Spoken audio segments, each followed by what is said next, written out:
Hola amigos de Cinema Critic, soy Emilio Méndez Domínguez y este es el día 6 de mi blog sobre el FICUNAM, donde voy a hablar lo que vi los días miércoles 11 y jueves 12 de marzo. Ya estamos en la recta final del festival. Cuando esté grabando este video va a ser el día de la premiación. Entonces al rato conoceré los ganadores en cada una de las categorías, pero todavía habrá funciones posteriores en el festival, el sábado y el domingo, que son películas que me emocionan mucho. Viene Juana de Arco, Satantango de Belatar. Ya hablé Vitalina Varela, que era de las películas de las que más tenía expectativa y pues las cumplió fenomenalmente. Pero bueno, ¿qué vi el miércoles? Empecé viendo La Caída de Lav Díaz. Es un cineasta filipino que uno de sus sellos autorales es hacer películas muy largas. Él ha llegado a hacer películas de 10 horas y bueno, en Ficunam ha presentado varias de sus películas. Yo lo conocí por la película La Mujer que se fue, que me gustó bastante, de casi 4 horas de duración, 3 horas 50 si no me equivoco, sobre una mujer que es injustamente metida a la cárcel. La película inicia cuando ella sale de la cárcel y bueno, la película ganó el León de Oro de Venecia y en el año en que la vi en Ficunam fue tal vez mi película favorita de esa edición. Entonces pues tenía bastante expectativa este cineasta, ¿no? Y bueno, la película, su título original es Ang Hupa, de Halt en inglés, y en español es titulada La Caída, que hace eco de la película de Hitler, justamente en la que pues, él también es su descenso. Y creo, no sé si la analogía era intencional, no estoy seguro qué significa Ang Hupa, pero ciertamente sí hace un poco eco de lo que le sucede a Hitler, ya que la película es en Filipinas. Ocurre en un futuro no muy lejano, en el 2033, y Filipinas está siendo gobernado por un presidente totalitario que tiene el nombre de Nirvano Navarra. Ya Nirvano haciendo pues, casi recordando al Nirvana, ¿no? Un nombre megalómano, el de Nirvano. Ciertamente hay como esta analogía entre Hitler, un dictador, y Nirvano, también un dictador, pero pues sobre todo un gobernante totalitario y similar a Hitler en La Caída, pues vamos a ver su descenso, ¿no? Esta es una película de Filipinas del 2019. Y bueno, otros sellos autorales de Lav Díaz que yo logro identificar de ver La Mujer que se fue y de ahora ver La Caída es, pues no, la fotografía en blanco y negro, planos, secuencias largos donde una escena no tiene montaje, sino la vemos desde solo una perspectiva, normalmente casi siempre desde el rincón de una habitación con líneas fugadas. Y bueno, normalmente las escenas largas son eso, gente conversando.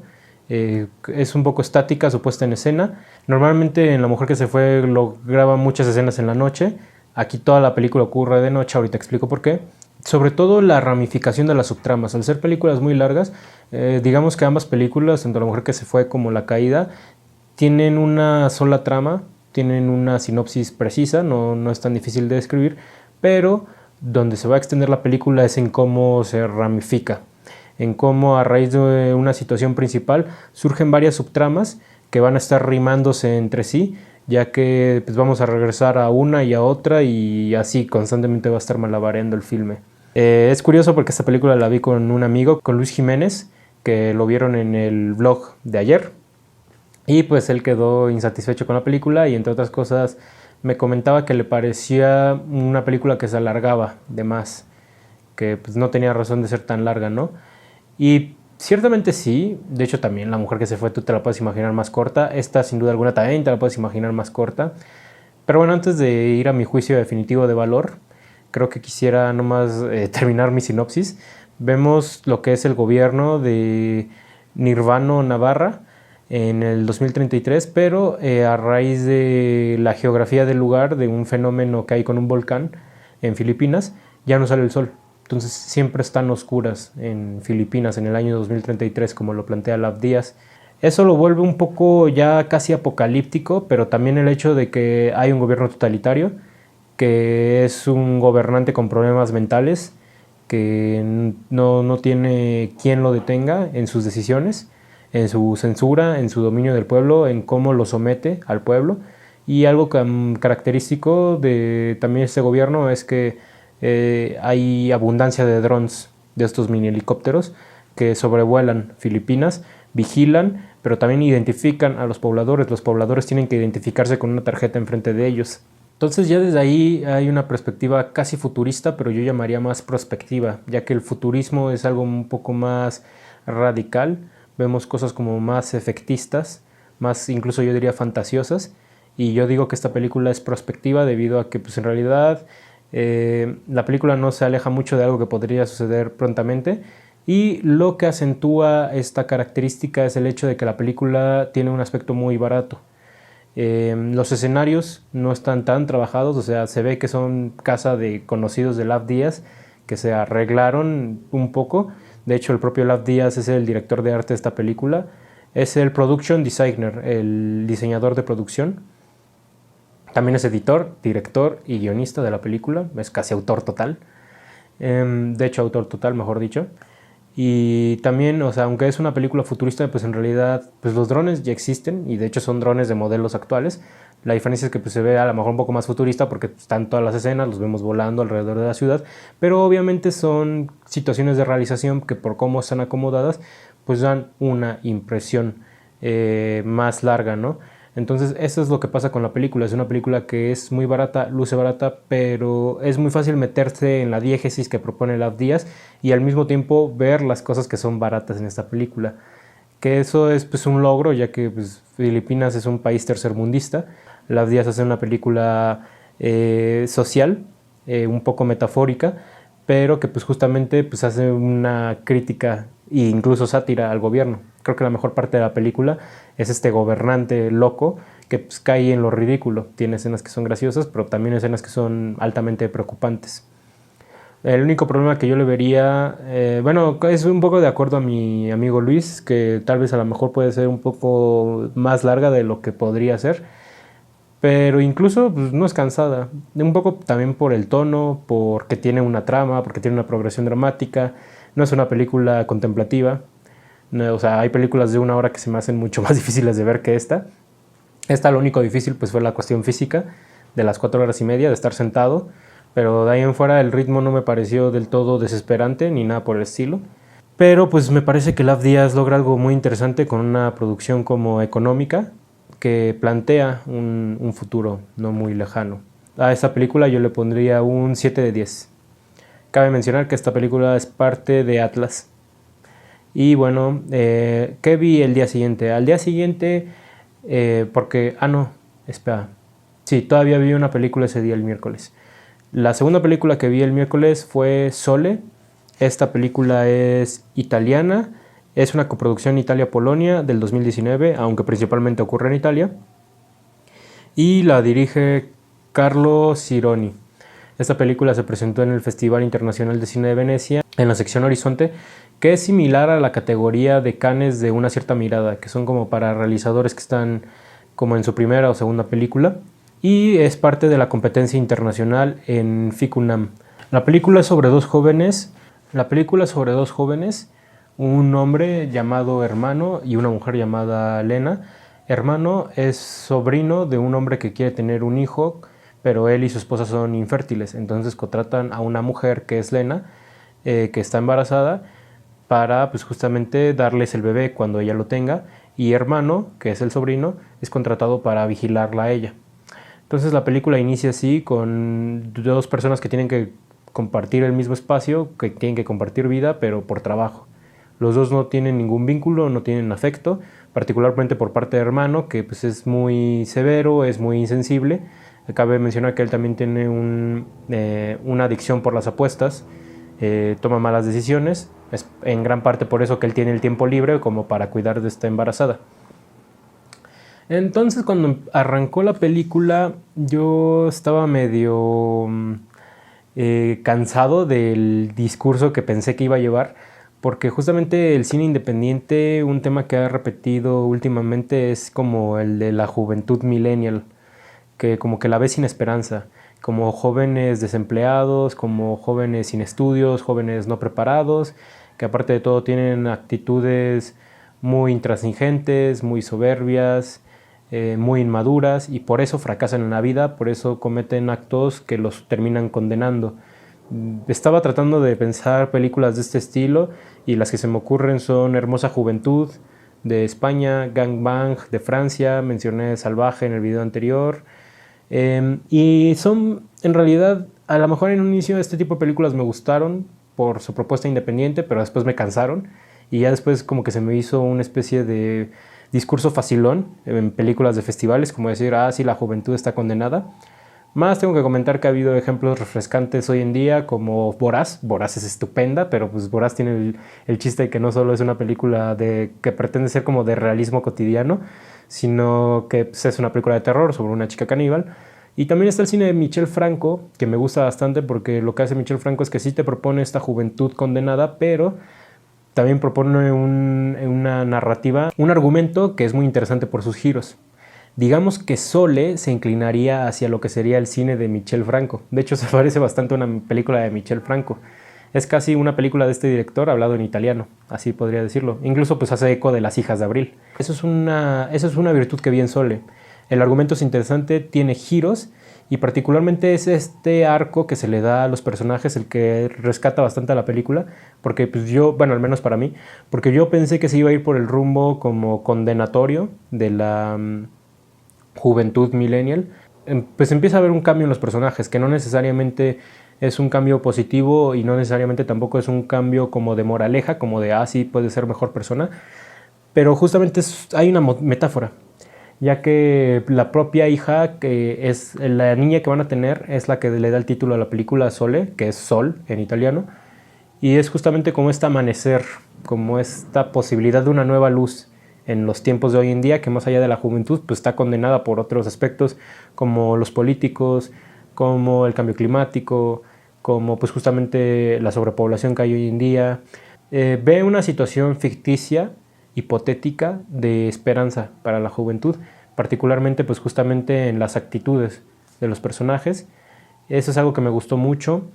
También me gustó mucho la parte visual. La película está grabada en un aspecto, en un radio de aspecto casi cuadrado, parecido a Lighthouse. Es una película muy azulada, pero sobre todo es una película que en este cuadrado en el que cierra sus personajes, que bueno, aparte es una película de dos personajes que tienen que convivir casi en espacios en interiores, entonces pues es una película casi claustrofóbica, más por su aspect ratio. El aspecto visual a veces centra a sus personajes, pero sobre todo los corta mucho. Tiene una síntesis de imagen que me gustó bastante y que se mantiene en toda la película. Eso es algo que hay que aplaudirse. A veces las películas proponen estilos visuales que no pueden mantener toda la película o que dejan de ser interesantes en cierto punto. A mí me pareció que Sole no fue así. Al final de todo se me hizo una película muy enternecedora por cómo progresó dramáticamente. Los giros me parecieron muy buenos. El aspecto enternecedor sí lo quiero rescatar porque yo nunca había visto antes una película donde un bebé me enterneciera de la misma manera como en Sole. Y no solo por el aspecto del bebé en sí, sino también por lo que representó el bebé para todos los personajes alrededor y un poco para la juventud misma a la que yo mismo me considero pertenezco. Por eso también ya estaba un poco cansado de las películas que condenaban a los millennials. Ese bebé, esa metáfora, creo que estaba muy bien llevada a cabo. La película le pondría un 8 de 10. Me gustó bastante. Pues eso fue lo que vi el miércoles. Ya el jueves llegué a Ficunam y logré entrar a una mesa de crítica que particularmente se llamaba el Foro de la Crítica Mesa 2, Regreso al Presente. Hubo una mesa 1 antes, pero yo llegué a la 2. Y esta mesa fue conformada por nada menos que Tania Hernández Velasco, una cineasta mexicana que hizo la película Titiche el año pasado, un documental poético que me pareció muy bueno. Fue su ópera prima de esta Tania, pero ella también es programadora, es por eso que estuvo en la mesa. Estuvo Rafael Guilhem de México también, que él es crítico de cine, escribe en la publicación El penúltimo de los mohicanos. Ángel Santos, que es cineasta español y también programador, y él hizo un festival de cine en su país, en su ciudad particularmente. Y estuvo Eloísa Solaás de Argentina, que ella hizo su ópera prima, que se llama Las Facultades, una película que fue en la que hablé en mi primer blog del Ficunam de este año. Es un documental que me gustó bastante en la rama experimental y parece ser que también es programadora. y la moderó Sofía Ochoa, que ella es mexicana. Y bueno, después de la mesa en la que estuve, bueno, más bien después de la conferencia en la que estuve con Pedro Costa, que me dejó muy satisfecho, como lo mencionaba en mi blog de Vitalina Varela, esta por el contrario me dejó muy feliz, muy interesado. Los 4 panelistas y la conductora, la moderadora, los 5 dominaban muy bien el tema y tenían mucho apego a él, que eso me parece muy interesante de un expositor. Por ejemplo, yo haciendo este video, que no solo se tiene que manejar conocimiento, que bueno, en el caso de los panelistas, pues claramente dominaban muy bien sus fuentes, han leído bastante, son conocedores, pero también pues tienes que tener cariño por el tema, ¿no? Porque si no, pues ¿de dónde sale la inquietud? ¿De dónde vas a sacar el entusiasmo para hablar de tu tema? Y bueno, la mesa se dirigió un poco a lo que es el cine de autor y plantearon muy buenas controversias, por ejemplo, controversias en las que yo creo que he llegado a caer como crítico de cine, donde por ejemplo, en qué momento el autor es tan renombrado que de repente el propio crítico pues lo aplaude nada más por llamarse como es, ¿no? Parte del público preguntó en qué momento pues cómo podían evitar el gusto los críticos de cine, ¿no? Y es aquí donde yo quise hacer justamente una reflexión al respecto. Yo creo que la crítica cinematográfica no tiene que estar peleada con el gusto, tampoco con la subjetividad.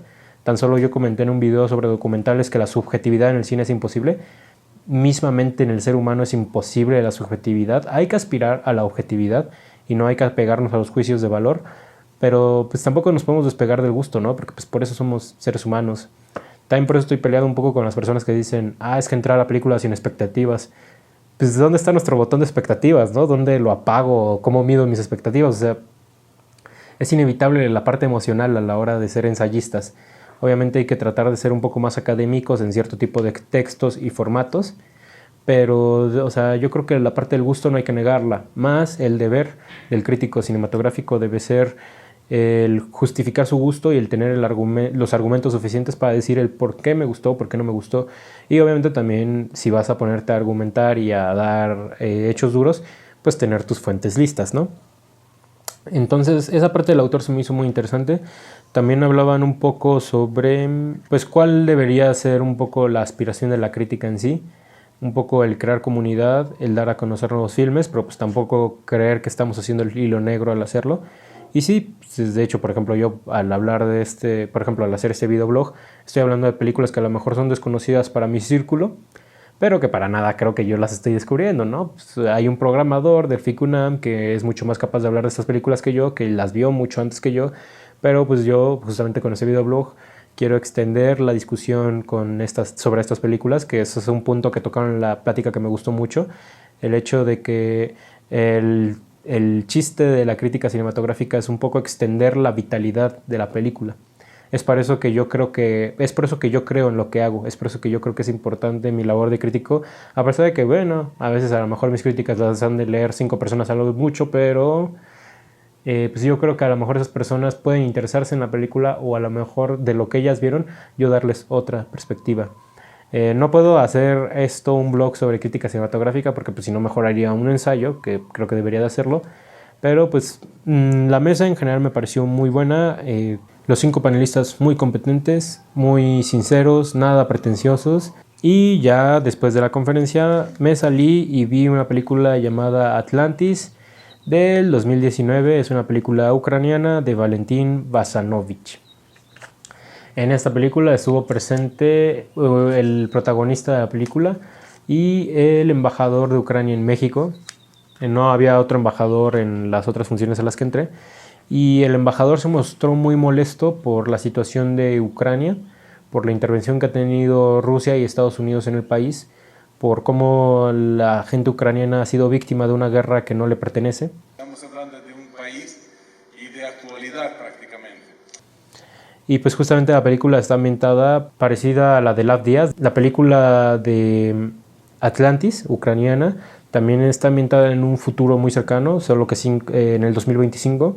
5 años después, bastante cerca, y esta plantea el fin de la guerra entre Rusia y Ucrania. Y lo interesante de esto es que es un exsoldado que después de que cierran la fábrica en la que él trabajaba, empieza a trabajar con un cuerpo forense donde él particularmente transporta a los científicos. Pues justamente este cuerpo forense desentierra cuerpos que han sufrido destinos trágicos. Es una película de planos largos. Normalmente la cámara se posiciona en un lugar y graba panoramas muy grandes, donde los personajes se ven muy pequeños. Las tomas que están grabadas en widescreen, en este formato como de barras, que es más horizontal que vertical, lo explota muy bien la película en los planos secuencias. Normalmente los personajes tienen una dinámica que va de izquierda a derecha, derecha a izquierda de la pantalla, o también establecen cierto elemento, lo distribuyen. Y son planos secuencias que se ven desde lejos con puestas en escenas y acciones muy largas. Por ejemplo, hay una escena donde una persona se mete a bañar en medio de un campo rocoso, en medio de lo que sería la garra de una grúa. Sí, suena muy improbable, pero eso pasa. Y, o sea, te muestran todo, desde que él llena de agua la garra de la grúa, cómo empieza a calentar el agua, cómo se quita la ropa, cómo se mete, cómo se queda ahí. Una secuencia como de 10 minutos de duración. Todo eso lo muestran. Dos soldados que son amigos, que se van a un campo de tiro, te muestran desde cómo ponen los objetivos de tiro, cómo ellos empiezan a turnarse para disparar, te muestran toda la dinámica, hay una controversia. Algo muy interesante de la película es que justamente tiene el mismo tono que el embajador ucraniano tuvo, que es como este tono de molestia. La película muestra lo que a personajes con estrés postraumático, y más allá de la psicología del personaje, la película es una reflexión sobre los efectos psicológicos que tiene la guerra después de haber acabado. Obviamente la guerra no acaba con la victoria o la derrota de una nación, sino también con lo que le sucede a los que participaron en ella. La película tiene mucho esa sensibilidad, tiene unas secuencias impresionantes, tanto por las acciones de los personajes, tanto por el panorama, como por toda la cuestión de la realización y la acción que ya comenté. Y no solo es una puesta en escena que se queda en lo fortuito, ¿no? Como de, sí, vamos a hacer una película visualmente impresionante, que por cierto, el propio Valentín Basanovich es el director de fotografía de esta película. Tiene una metáfora la propia película. Al tener personajes en estos escenarios macros, los humanos se ven pequeños ante el panorama en el que están viviendo. Entonces el panorama los aplasta a ellos. Aparte, pues, es muy interesante el cómo mientras los actores están haciendo alguna acción, en el fondo está sucediendo otra. Alguna construcción, algún fenómeno, algún movimiento de la naturaleza. El humano es minúsculo ante esta naturaleza y cualquier acción personal es diminuta ante el gran contexto nacional que sufre Ucrania. Esa es como una gran reflexión que hace la película, pero parecido a Solé, es un mensaje esperanzador el que da Atlantis, el del amor en contexto bélico. Pero bueno, obviamente en matices distintos, ya que pues, en Sole nos está hablando de una guerra. Entonces la redención es más una redención personal en Sole, y en Atlantis es más una redención de la persona ante su país, ante un país que ya está corrompido, que ya está desolado, que ya está deprimido. Es como personas nos podemos sobreponer a eso. Y con Sole, lo interesante con Sole es que Sole fue parte de la competencia de Venecia de Horizontes. Esta película también. Esta película estaba en la misma categoría compitiendo, eran rivales, Sole y Atlantis, pero Atlantis fue la que ganó. Atlantis ganó mejor película en Horizontes. Y me parece una película muy lograda, muy metafórica, muy atinada, impresionante en sus escenas. Por eso yo le doy un 9 de 10 y le veo muy buena oportunidad en la competencia internacional. No garantizo nada, pero esos son mis comentarios de lo que vi el miércoles y el jueves, y agradezco mucho que vieran el vlog de este día. Buena vida.